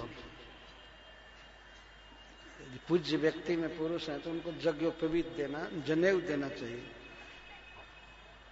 नया जनेऊ देना पूजा में। तो इसके बाद बताया गंध, चंदन, धूप, दीप, नैवेद्य। नैवेद्य मतलब अच्छा से अच्छा भोग बनाना चाहिए घी में, जैसे हलवा अच्छा और किसी प्रकार की चीज, पूरी, सस्कुली कहते हैं संस्कृत में, पुआ, पूप या सस्कुली, और संयाव हलवा, ये खीर, पायस, ये सब नैवेद्य। नैवेद्य देने के बाद तब तांबूल देना चाहिए, और तांबूल के बाद ये सब देने के बाद तब परिक्रमा करनी चाहिए देवता की, और इसके बाद प्रणाम। ये 16 हुए, हो गए ना, गिने ये 16 उपचार है पूजा के। तो गुरु वशिष्ठ जी की पूजा भगवान श्री राम ने 16 प्रकार से किया। 16 भांत पूज सम्मान, गहे चरण सिय सहित बहोरी, बोले राम कमल कर जोरी। इसके बाद चरण गहे, हाथ से चरण पकड़ करके, और कमल के समान से सुंदर अपने अंगुलियों को जोड़कर भगवान श्री राम ने गुरु महाराज से यह कहा, सेवक सदन स्वामी आगमन, मंगल मूलय मंगल दमन। सेवक के घर में स्वामी का आना सब प्रकार के मंगल का मूल होता है और दुख का नाशक होता है। मंगल मूल, अमंगल दमन। यदि गुरु या कोई श्रेष्ठ व्यक्ति, स्वामी, सेवक के घर पर आवे तो सेवक का मंगल होता है और उसका दुख दूर हो जाता है। प्रभुता तजी प्रभु की न स्नेहु, भयउ पुनीत आज यह गेहु। हे प्रभु, आप प्रभुता छोड़ करके, स्वामी पना के भाव को छोड़कर आपने स्नेह किया हमसे। एक प्रभुता करना अलग चीज है, गुरुवाई दिखाना, या कोई राजा है तो राजा पना दिखाना, और स्नेह अलग चीज है। तो आपने प्रभुता न दिखा करके हमसे स्नेह किया है, तो आज मेरा घर परम पावन हो गया। आयस होई सो करौ गोसाई, सेवक लहई स्वामी सेवकाई। जो आपकी आज्ञा हो मैं उसका पालन करूं, कृपा करके हमें आज्ञा दीजिए। एक सेवक के लिए यही सबसे बड़ा लाभ है कि स्वामी उसे सेवा का अवसर दे। सुनि स्नेह सने बचन, मुनि रघुबरहि प्रशंस। राम कसन तुम हो कहूं अस, हंस वंश अवतंस। हे श्री राम, तुम सूर्य वंश में अवतंस हो। हंस का सूर्य भी होता है। सूर्य वंश के श्रृंगार हो, अवतंस हो, कर्णाभरण हो। क्यों नहीं तुम ऐसा कहो? सूर्य वंश में तुम सबसे श्रेष्ठ हो, रघुवंश में सबसे श्रेष्ठ हो। तो इस प्रकार क्यों नहीं कहोगे? तुम्हारा स्वाभाविक है इस तरह कहना। वरनि राम गुणशील स्वभाव, बोले प्रेम पुलक मुनि राव। तो राम के गुण स्वभावशील का वर्णन करके श्री वशिष्ठ जी ने कहा, भूप सजेव अभिषेक समाजू, चाहत देन तुम ही जुअराजू। महाराज दशरथ राज्याभिषेक की पूरी तैयारी कर लिए और वे तुमको राजा बनाना चाहते हैं, जुअराज पद देना चाहते हैं। राम करहु सब संयम आजू, जौ विधि कुशल निबाहे काजू। तो हे श्री राम, तुम अब संयम करो। संयम का अर्थ है कुछ देर मौन रहना, उपवास रखना, कुछ व्रत का पालन करना, गुरु की पूजा और देवताओं की पूजा आदि करना, ये सब संयम होता है। जिस प्रकार कन्यादान कोई पिता करता है तो कन्यादान के दिन उपवास करता है, इसको संयम कहते हैं। इंद्रिय भोगों से दूर रहना, और कई नियम बताया जाता है कि उस दिन, जिस दिन कन्यादान देना हो उसके पहली रात वो बेड पर न सोवे, जमीन पर सोना चाहिए। और कई प्रकार के और भी नियम हैं। तो इसको संयम कहते। तो तुम नियम बताए, संयम करो, उपवास करो, पूजन करो देवताओं का। कल महाराज दशरथ तुमको राज्याभिषेक देना चाहते। तो गुरु सिख दे राय पही गयो, राम हृदय सदृश में भय। राम को आज्ञा दे करके श्री वशिष्ठ जी राजा के पास गए। जब गुरु जी गए तो इधर भगवान श्री राम बिल्कुल दुख में पड़ गए। विस्मय मतलब विषाद में पड़ गए, दुख में पड़ गए। क्या दुख होने लगा भगवान को, वे सोचने लगे अपने मन में। देखिए भगवान श्री राम में राज्य की थोड़ी भी लिप्सा नहीं है और भाइयों से कितना प्रेम है। जन में एक संग सब भाई, भोजन शयन के लिलरिकाई। करन वेद उपवीत विवाह, संग संग सब भयउ छाहा। भगवान श्री राम सोचने लगे, राज्य प्राप्ति की बात सुन करके उनको दुख हो गया। क्या दुख था वो सोच रहे हैं। जन्मे एक संग सब भाई, हम सब भाई एक साथ जन्म लिए, भोजन भी एक साथ किए, शयन एक साथ किए और बचपन में खेले एक साथ, और लड़काई लड़कपन की जो भी लीला किए सब एक साथ किए। करण वेद कंछेदन भी एक साथ हुआ, उपवीत जनेऊ भी दिया गया एक साथ, उपनयन संस्कार भी एक साथ हुआ, विवाह भी एक साथ हुआ। जब एक साथ सब हुआ तो राजा भी सभी भाइयों को एक साथ बनना चाहिए। जन्मे एक संग सब भाई क्यों कह रहे हैं भगवान। जन्मे थे थोड़ा अंतराल से, लेकिन दशरथ जी ने जो पायस बांटा था, खीर बांटा था, पुत्रेष्ठी यज्ञ का खीर, वो एक ही दिन बांटा था।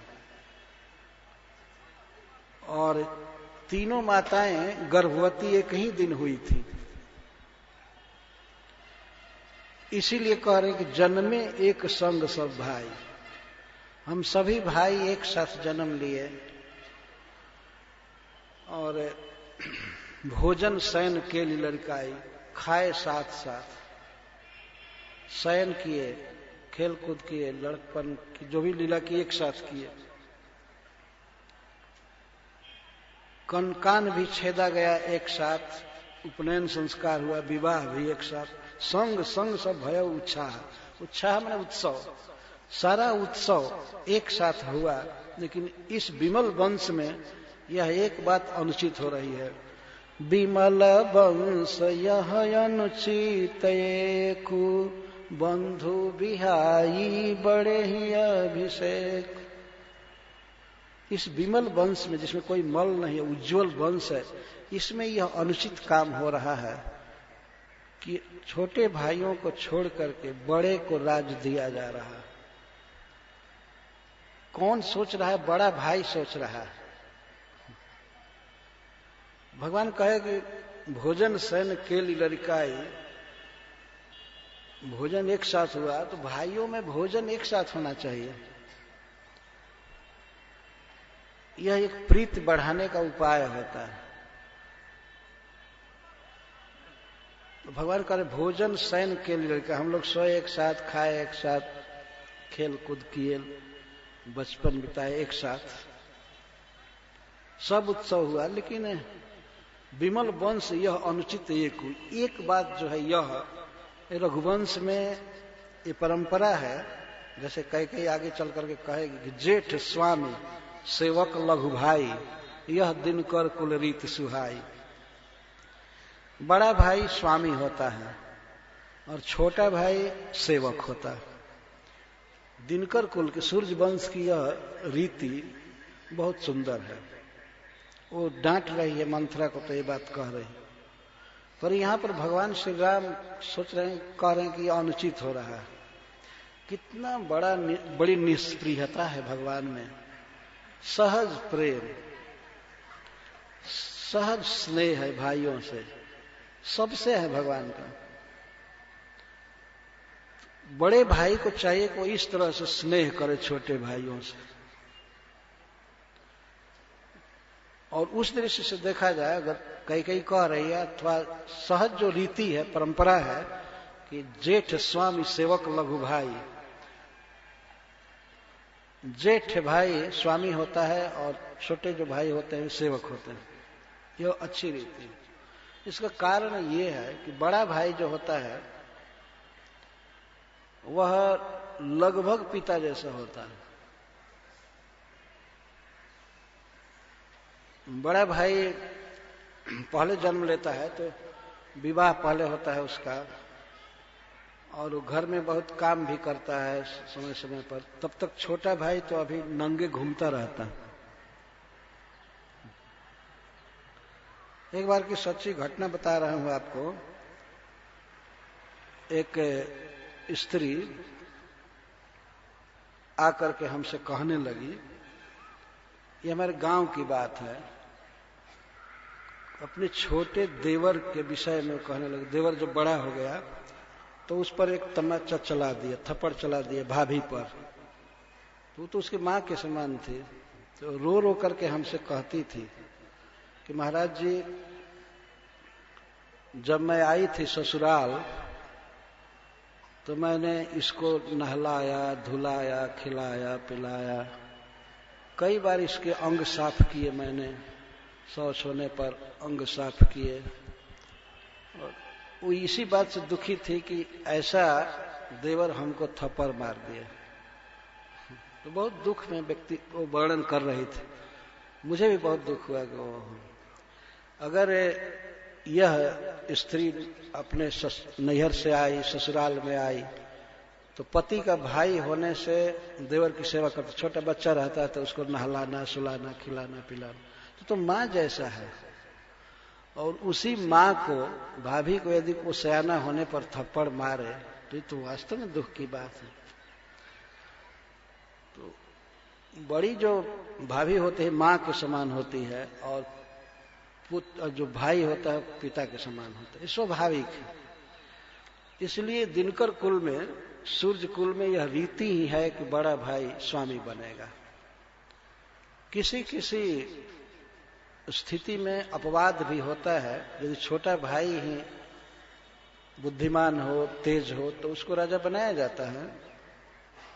लेकिन सामान्य रीति ये है। पर भगवान श्री राम तो इसको दुख मान रहे हैं। यह विमल वंश, यह अनुचित एक बंधु बिहाई बड़े ही अभिषेक।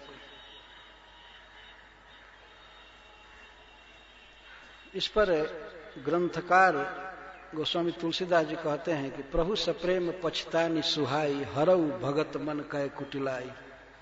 भगवान श्री राम का इस तरह से पछताना कि हमको राज्य दिया जा रहा है, एक प्रकार से हमको सजा दी जा रही है, दंड दिया जा रहा है। तो भगवान का इस तरह से धन के प्रति, राज्य के प्रति निष्प्रिय होना भक्तों के मन की कुटिलता को हर ले। भक्तों के मन की कुटिलता क्या है कि वे धन चाहते हैं या मान चाहते हैं और कई प्रकार की चीज चाहते हैं, अधिकार चाहते हैं। यह जीव के हृदय में कुटिलता है, कैतव कहते हैं इसको। भगवान के प्रेम के अलावा और कामना करना ये कुटिलता है, कपट। तो भगवान श्री राम का इस तरह से राज्य के प्रति निष्प्रियता व्यक्त करना भक्तों के हृदय के दोष और दुर्गुण को हर ले, उनकी भोग लिप्सा का हरण कर ले, यह अर्थ है। प्रभु सप्रेम पछतानी सुहाई, हरऊ भगत मन कै कुटिलाई। उसी समय श्री लक्ष्मण जी आए भगवान के पास। तेहि अवसर आए लखन मगन प्रेम आनंद, सन्माने प्रिय बचन कही, रघुकुल कई रवचंद।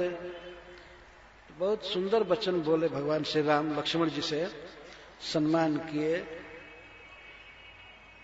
क्योंकि रघुकुल कैरव चंद, रघुकुल कुमुदिनी के लिए श्री राम चंद्रमा के समान है।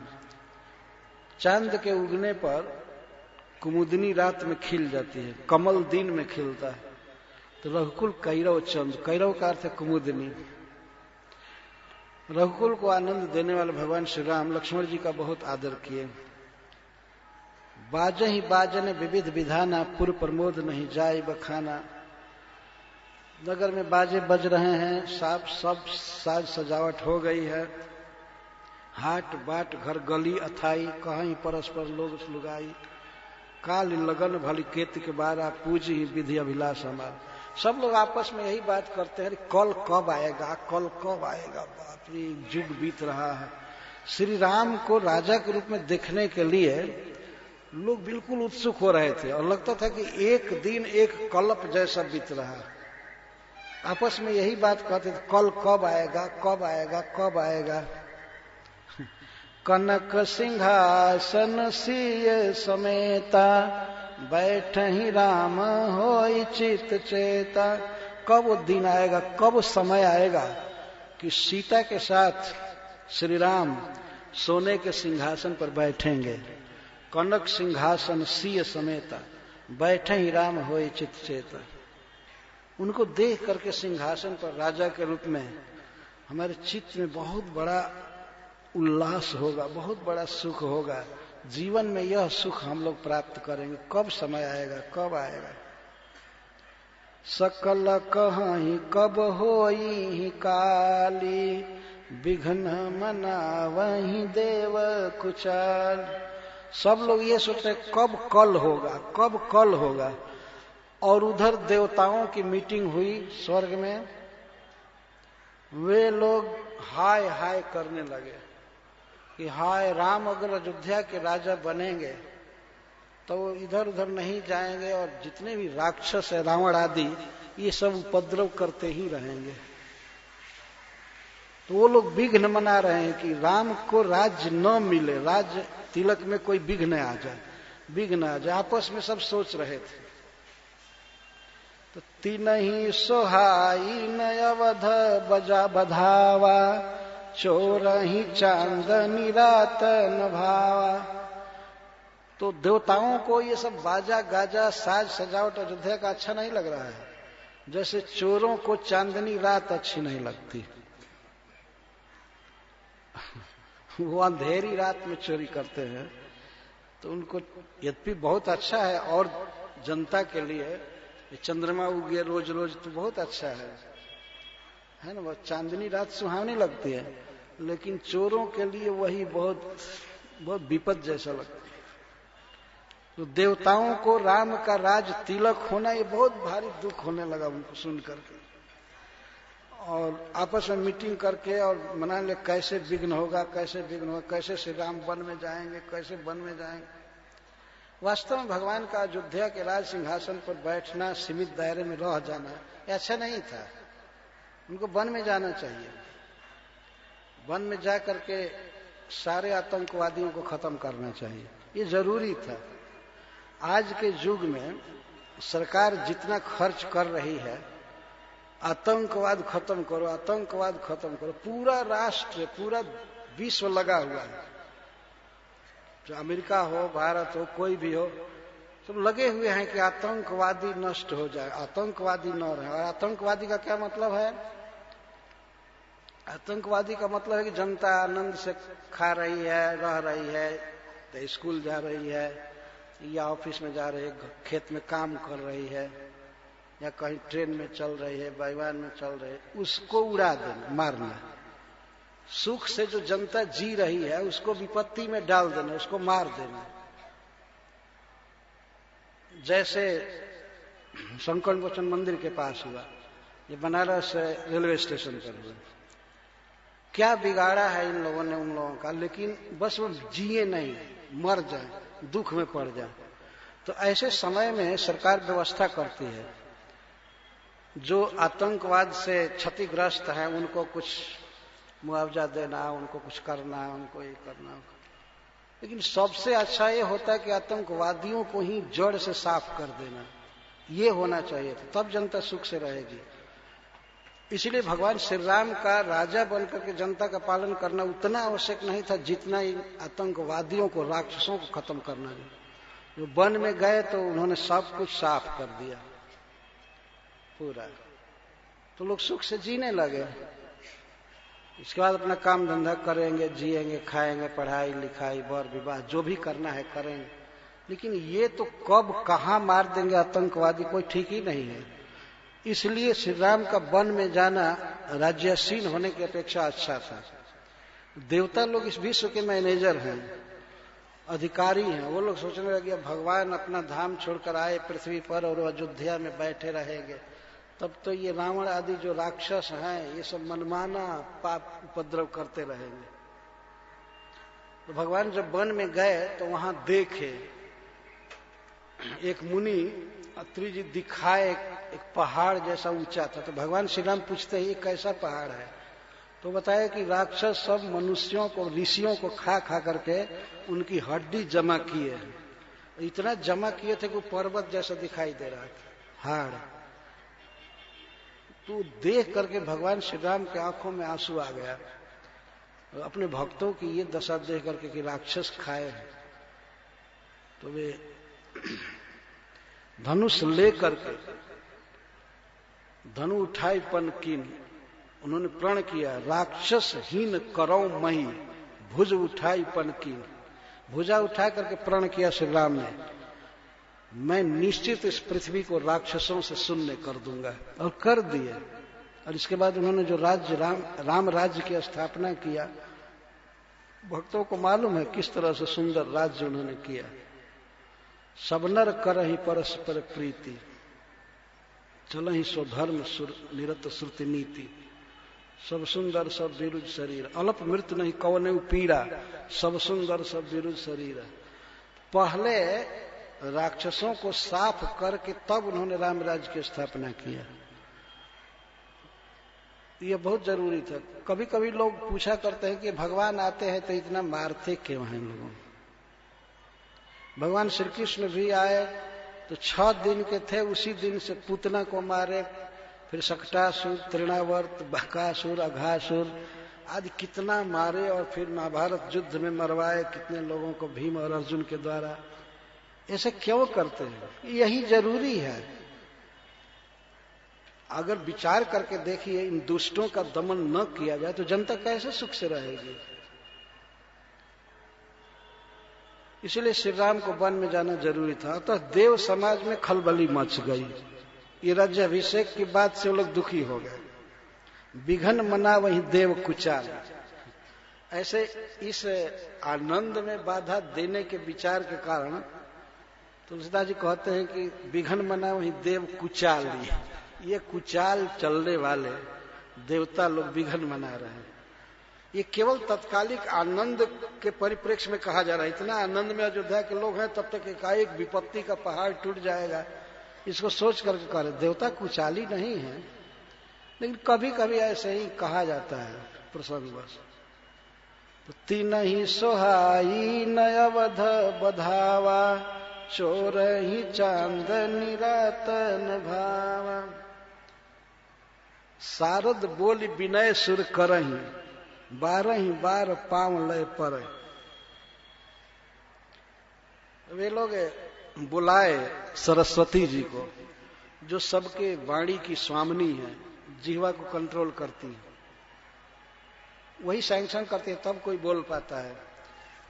तो सरस्वती जी के को बुला करके और 12 बार पाए लय पर पैर को ले लेकर के अपने सिर पर मुकुट पर रखने लगे। इंद्र आदि देवता, ऐसे भगवान शिव और ब्रह्मा जी नहीं, और सब देवता कहने लगे विपत्ति हमार बिलो की बड़, मातु करिए सोयाज।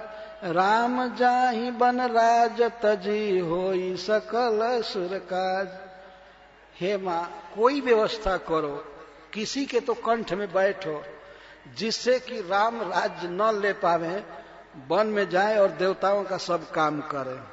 देवताओं का काम क्या था? देवताओं का काम था जो भी ये व्यवस्था देवताओं के सरकार में बाधक है, उन दुष्टों को, राक्षसों को मारना है। ये काम था। ऐसा नहीं कि भगवान जाकर उनकी नौकरी करेंगे। उनके पथ में जो बाधक हैं, जैसे मारीच, सुबाहु, ये तो पहले ही मार दिए थे, खर, दूषण, त्रिशिरा और लंका में जितने भी राक्षस रहते थे सबको पहले मारना, यही देवताओं का काम था। तो देवता अपने आप अच्छा से कर लेंगे, अगर उनका बाधा खत्म हो जाए, उनकी बाधा, तो अपने आप सब कर लेते हैं। तो राम जाहि वन राज तजी होई सकल सुरकाज। माँ ऐसी व्यवस्था करो कि भगवान राज छोड़ करके वन में चले जाए। सुनि सुर विनय ठाड़ी पछितानी भयउ सरोज विपिन ही मराती। विनय सुन करके आई थी, बुलाने पर आई थी, हे वीणा वादनी आओ आओ आओ, तो उसके बुलाने से आई थी। अब सरस्वती जी पछताने लगी, मैं तो कमल वन के लिए हेमंत ऋतु की रात हो गई। अर्थात हेमंत ऋतु में रात में पाला पड़ता है तो कमल जल जाता है, खत्म हो जाता है। कहाँ अयोध्या के लोग इतना सुख में विभोर हैं, और मैं देखी देव पुण्य कहीं निहोरी, ये सब देख करके कि ये तो रिलक्टेंट है, सरस्वती कुछ करेगी नहीं। और सरस्वती जी ये सोचने लगी कि बेकार मैं ये स्पीच का मिनिस्टर बनी हुई हूं। उस समय सोचने लगी ये काम ठीक नहीं है। बताइए, अब राम को राज्य त्यागवा करके वन में डालना पड़ेगा, तो किसी न किसी के बाणी पर बैठना पड़ेगा। तो वो पछता रही थी। उनके पश्चाताप को देखकर देवता लोग फिर से विनय करने लगे। माँ तो ही नहीं थोड़े उखोरी, कि माँ आप अगर ऐसा करोगी तो तुम्हारा थोड़ा भी दोष नहीं है, थोड़ा भी दोष नहीं है। क्योंकि श्री राम जीव नहीं है, वे भगवान है। ऐसे समझा रहे, वो जीव नहीं है। विस्मय हर्ष रहित रघुराव, तुम जानहु सब राम प्रभाव। तुमको मालूम है ना राम का प्रभाव, राम की महिमा, कि राम है दुख और सुख से बिल्कुल परे है। उनको कोई सुख नहीं हो सकता संसार के भोग से, और न तो भोग छोड़ने से किसी भी स्थिति में उनको कोई दुख हो सकता है। वो तो आनंद घन है, आनंदमय है। जीव कर्म व सुख दुख भोगी, सुख दुख भागी। जीव अपने कर्म अनुसार सुख और दुख भोगता है, श्री राम नहीं। ऐसे तुम मत सोचो कि राम वन में जाएंगे, राज छूट जाएगा तो रोने लगेंगे, और वन का दुख आएगा तो बहुत विकल होंगे, ये होंगे वो होंगे। ऐसे मत सोचो। राम को कोई प्राकृत दुख टच नहीं कर सकता, न प्राकृत सुख टच कर सकता है। वो तो नित्य आनंद घन है, भगवान है। और हम क्या कहें, तुमको सब प्रभाव मालूम है भगवान श्री राम का। तो आप एक काम करो, देखो, जाइए अवध देव हित लागे। तुम अयोध्या जाओ, देवताओं के हित के लिए जाओ, तुम्हारा तो कोई स्वार्थ नहीं है। और भगवान रंज नहीं होंगे, भगवान सुख दुख से परे हैं। ये जीव अगर मान लीजिए वोट में जीत गया तो वो हर्ष व्यक्त करता है, या हार गया तो रोने लगता है। ये सब जीव का काम है, भगवान का काम नहीं है। भगवान सुख दुख से परे हैं। अगर वो वन में जाएंगे तो तुमको दोष नहीं देंगे कि इसने ऐसी व्यवस्था किया कि हमारा राज छूट गया। ऐसे मत सोचो, भगवान के प्रभाव को तुम जानती हो, हम ज्यादा क्या वर्णन करें। तो बार बार गही चरण संकोची, बार बार चरण गह करके संकोची बना दिए, संकोच में डाल दिए सरस्वती जी को। बार बार गही चरण संकोची उनको संकोच में डाल दिए। और तब चली बिचारी विबुध मति पोची, चली सरस्वती जी अयोध्या, लेकिन रास्ते में सोची जा रही थी देवताओं की बुद्धि बहुत ओछी है। इतना ये सब दुख में अयोध्या के लोगों को नहीं डालना चाहता। ऊंच निवास नीच कर तूती, देखी न सकहीं पराई विभूति। और सरस्वती जी को एक गलत काम करने जाना है, इसलिए वो देवताओं को गाली दे रही है। ऊंच निवास, हाई लिविंग, नीच करतूती और लो थिंकिंग। होना चाहिए ये कि simple living and high thinking. तो उसके ठीक विपरीत सरस्वती जी कह रहे देवताओं का यही साल है। ऊंच निवास नीच कर तूती, ऊंच निवास। वैसे भी ब्रह्मांड में देखा जाए तो देवता लोग ऊपर रहते हैं। उच्च का अर्थ स्वर्ग में रहते हैं, बहुत सुंदर भवन विमान, जीवन की अवधि, ज्ञान, सब कुछ बहुत ऊंचा है। लेकिन थिंकिंग देखिए, देख ही न सकहीं पराई विभूति। दूसरे की विभूति, दूसरे का सुख देख नहीं सकते। नहीं, वास्तविक बात है कि देवता लोग सारे ब्रह्मांड के जीवों को सोच रहे थे कैसे सुख से रहेंगे। लेकिन तत्काल में अयोध्या के लोगों पर प्रहार होगा, तो इसको ध्यान में रखकर सरस्वती जी कह रही हैं, ऊंच निवास नीच कर तूती, देखी न सकहीं पराई विभूति। आगिल काज बिचारी बहोरी, करिहहि चाह कुशल कबि मोरी। पर सरस्वती जी ने एक बात सोचा, आगे पर विचार किया, आगे की बात सोच करके वो खुश हो गई और हर्षित चित्त से अयोध्या आई। क्या आगे की बात सोची? सरस्वती जी ने सोचा ये तत्काल कि यदि भगवान राज्य नहीं करेंगे, वे वन में जाएंगे और वन में जा करके राक्षसों का वध करेंगे। तो वन में जो भी वो लीला करेंगे, रावण वध आदि लीला, फिर तो कवि लोग भगवान की इन लीलाओं का गान करेंगे, तो फिर मेरा आवाहन करेंगे, मैं उनके जीभ पर बैठूंगी और भगवान की लीलाएं गाऊंगी। सरस्वती ही वास्तव में गाती है। तो भगवान बहुत बहुत लीला करेंगे, भक्त जन उसको गाएंगे, कहेंगे, मेरी सहायता लेंगे और उन लीलाओं को कहने के लिए भी वे लोग मेरा आवाहन करेंगे। करी है चाह कुशल कवि मोरी। अब अच्छे अच्छे बड़े बड़े कवि हमारा आवाहन करेंगे, हमको बुलाएंगे, तो हरस हृदय दशरथपुर आई, जनुग्रह दशा दुसह दुखदाई। ये सोच करके वो अयोध्या में आई। लेकिन सरस्वती का आना कैसा था? जैसे दुसह ग्रह दशा किसी की चलती है, आ जाती है, तो कुछ भी करे दुख ही होता है। इतना साज समाज जुटाया जा रहा है, लेकिन राम राज्य नहीं लेंगे। तो आई अयोध्या में, सोचने लगी क्या करना चाहिए, कौन ऐसा व्यक्ति है जिसके द्वारा मैं विघ्न डालूं, वो कुछ राज तिलक के विरुद्ध बोलना चालू करे, कौन ऐसा? विचार करने लगे। तो सरस्वती जी सब जगह घूमी, किसी स्त्री को ही बनाना था उनको। नाम मंथरा मंदमती, चेरी कैकई केर, अजस पेटारी ताही करी गई गिरा मति फेर। सब जगह घूमने लगी तो उसको दिखाई पड़ा कि एक स्त्री है जिसका नाम है मंथरा, नाम मंथरा।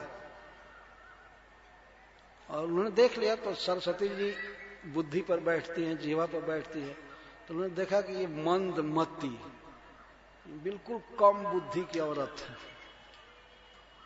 सरस्वती जी को उसकी बुद्धि फेरना है। बात यह थी कि मान लीजिए किसी को कूड़ा करकट फेंकना हो तो कहाँ फेंकेगा? जहां सब लोग फेंकते हैं वहीं फेंकेगा। तो मंथरा पहले से ही ऐसी थी, पहले से ही थे मंदमती, चेरी कैकई केर, और कैकेयी की दासी थी। वो बूढ़ी नहीं थी, वो लड़की थी, सयानी लड़की, कपट करने में एक नंबर की थी।